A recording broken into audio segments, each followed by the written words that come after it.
Quando a gente olha o comportamento das pessoas, temos a impressão de que é fácil entender o que estão fazendo, o que estão falando.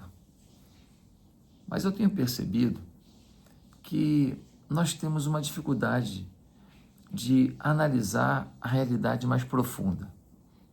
Às vezes, a gente pode analisar um comportamento, uma atitude, como se fosse uma flor, ou uma folha, ou talvez o tronco de uma árvore. Mas, na verdade, a gente não percebe quais são as raízes. O que levou aquela flor a ter aquela realidade? O que levou aquela folha a ter aquela realidade? Ou seja, o que se apresenta para a gente, o que a gente vê, a flor, a folha, o tronco da árvore, tem a ver diretamente com as raízes, do que está sendo puxado do solo, que tipo de nutriente, se tem água, se não tem água, se tem sais, se é o suficiente para que aquela planta prospere, avance e execute o seu papel. É nesse contexto que eu fico pensando que muitas vezes olhamos para as pessoas, vemos um comportamento e dizemos: pessoa arrogante, pessoa má, pessoa boa, pessoa nervosa, pessoa calma. Mas qual é a realidade? Quando a gente vê o texto que Deus deu a Salomão em Eclesiastes capítulo 12, versículo 8, diz assim: vaidade das vaidades, diz o pregador, tudo é vaidade. Esse texto, ele é muito profundo, porque depois de analisar todas as suas condutas, toda a vida que teve, depois de analisar seus acertos, seus erros, depois de analisar o que deu certo e o que deu errado, Salomão, então, inspirado pelo Espírito Santo, faz uma conclusão. No final, a forma como a gente agiu, a forma como a gente falou, a forma como a gente reagiu, tem tudo a ver com a nossa vaidade. Se você não concorda, deixa eu mostrar.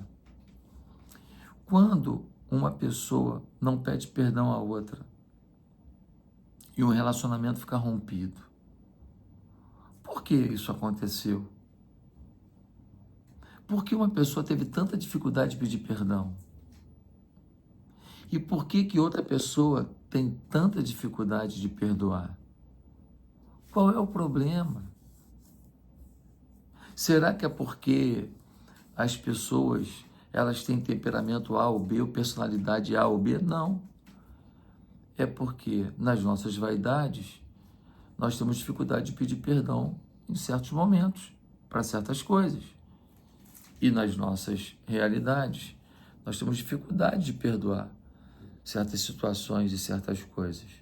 Então, não temos o encaixe do pedido do aceite. O que faz, por exemplo, um filho não procurar o seu pai depois de ter fracassado e feito algumas coisas erradas, e ele prefere tocar a sua vida, enfrentar o sistema de vida errado e não voltar até o seu pai e falar: pai, falei com você que eu não devia ter falado, me desculpe, me perdoe. O que faz um filho não procurar o próprio pai? Ou o que faz o pai não procurar o próprio filho, dizendo: filho, errei com a sua mãe, errei com vocês, me dá uma segunda chance? A vaidade. A vaidade. O que faz um colega de trabalho ficar com tanta raiva do outro, que está sendo promovido, que está tendo êxito? O que faz ele, ao invés de ficar com raiva, não procurar esse amigo de trabalho e falar: cara, me dá umas dicas. O que você faz para melhorar? Como que você faz para ter resultado? Você fez algum curso? Você leu alguma coisa? Você estuda alguma coisa? Como você acha que eu posso melhorar minha performance? Como você acha que eu posso melhorar aquilo que eu faço? Mas não, a gente não sabe fazer e não procura orientação, conselho de quem sabe. Por quê? Vaidade, vaidade. Eu já tentei ajudar muitas pessoas, ofereci oportunidades, mas algumas pessoas que precisam de ajuda, estão próximos, não procuram.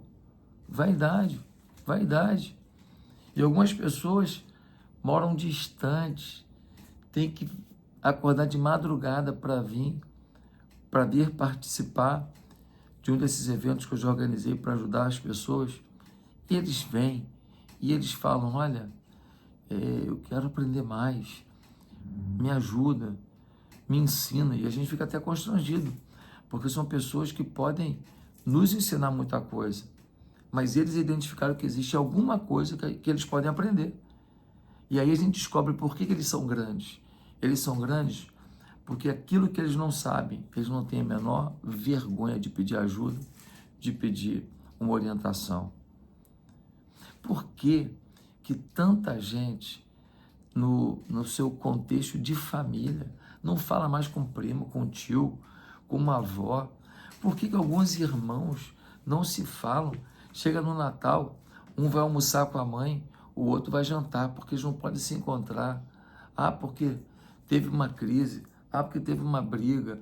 Ah, porque teve uma discussão. Ah, porque teve uma falha. Tá, tudo isso é folha, tudo isso é flor, mas a essência é a vaidade. A vaidade, ela domina a gente. A vaidade, ela destrói a gente. A vaidade, ela nos afasta de um sentimento fundamental para a gente crescer na vida. A humildade, o coração ensinável, a capacidade de entender que ninguém é obrigado a saber tudo e que é muito bom a gente pedir ajuda quando a gente precisa. Quanta vaidade tem impedido as pessoas de avançarem.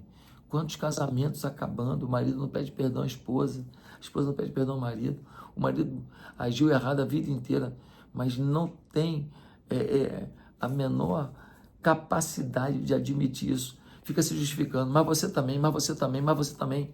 Ou seja, eu nunca admito o que eu faço, sempre eu tento depreciar o outro. Vaidade, vaidade. No fundo, tudo é vaidade. E por causa da vaidade, as pessoas têm sido destruídas. Eu não sei o que você está perdendo, mas se você está deixando a vaidade te dominar, alguma coisa você está perdendo. O quê? O quê? Será que tem alguma coisa que você deveria pedir ajuda? Será que tem alguém que você deveria procurar? Será que tem alguém que você deveria pedir perdão? Ei, cuidado. A vaidade destrói a gente e não paga a conta das escolhas que a gente faz. Que Deus tenha misericórdia da sua vida. Até o próximo vídeo. Copie o link desse vídeo, manda para alguém. Amém.